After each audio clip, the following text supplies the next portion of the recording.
Welcome to Choir Talks. My name is Greg O'Neill. I'm the worship pastor at Ridgecrest Baptist Church in Madison, Mississippi, and Choir Talks is my weekly podcast.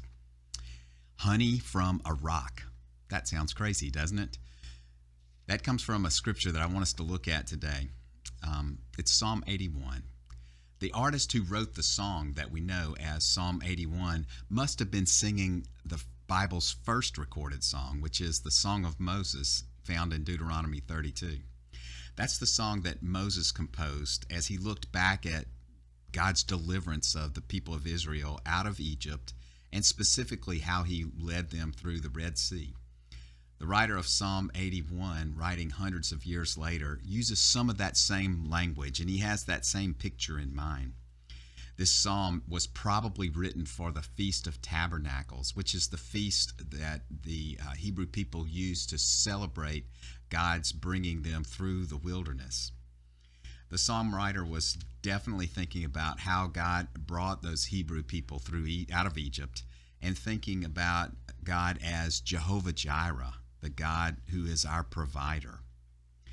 God definitely provided for the people of Israel. It's a massive group of people wandering through the desert. They were sustained by God's provisions. When there was no water, he gave them water from a rock.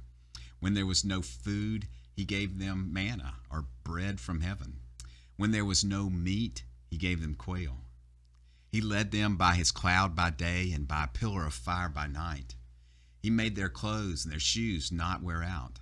All these supernatural provisions that God made for his people as they wandered through the desert show that God's intent wasn't to miraculously bring them out of Egypt, just to allow them to die in a desert for lack of provision.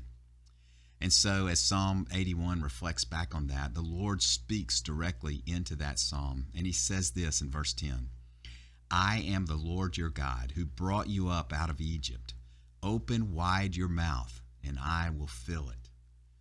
That's an awesome verse. I am the Lord your God, speaking about his identity as the almighty creator, but also I see that word your in there, speaking about the relationship that he has with them.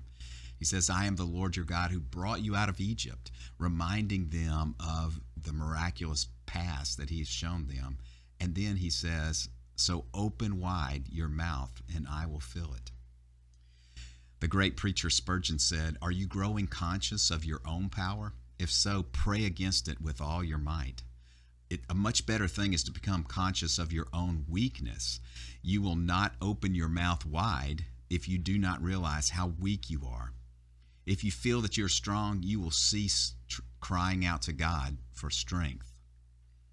I love that phrase, open wide your mouth and fill it. I just want you to think about that for a second. Picture a nest of little birds reaching up with their mouths wide open, as wide as they can get them open. For us, we open our mouths to receive from the Lord when we sense our own need, just like those birds when we know that we are hungry. We open wide our mouths when we understand the greatness of God. We open wide our mouths when we expect God to act. Even though God was generous and faithful, the Hebrews were anything but faithful. His plan was to bless his people as they faithfully followed him, but they would not. Listen to this from verse 13. God says, if my people would only listen to me, if Israel would only follow my ways, how quickly I would subdue their enemies. So his intent was to bless them if only they were obedient. But they ignored the greatness of God. They ignored the provision that he had brought and that he wanted to bring to them. God longs to bless them, to show his strength in their lives. This psalm shows what the Israelites missed, but it also shows you what can be. So hear this wonderful promise at the end of the psalm. When God speaks to the one who is willing to obey, he says, but you would be fed with the finest of wheat.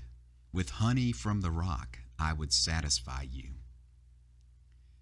Honey from a rock. That phrase just sticks out, doesn't it? I mean, there's no honey in rocks. A rock is harsh. It's an unpromising thing when you are looking for food, a way to feed your hunger. And yet, this is a picture of God's provision, even in the rocky, craggy, difficult places of adversity that we find ourselves in. Using impossible circumstances at unlikely times, God can feed us. Honey is it's a sweetness that satisfies. He not only satisfies us with what we need, he does it in a way that brings sweetness. Honey also reminds me of that phrase of where he was leading them. He was leading them to the promised land, which he said would be a land flowing with milk and honey. That's an overflow of God's blessing. Reminds me of Psalm 23, where David says, in your presence, Lord, my cup overflows. So honey from a rock, that's an impossible thing. Yet like the provisions that God had already shown in the desert, nothing is impossible for God. Isaiah talks about him making streams in a desert, a highway through the sea. We know in Exodus it talked about him parting the waters. We have a strong and an amazing God. His desire is to bless you as his child and us as his people. So we approach him in faith. We approach him acknowledging our own weakness and our own need, and then we open wide our mouths so that he can give us the provision that we need. See the Lord that way this week and speak to him in that way. Have a great week.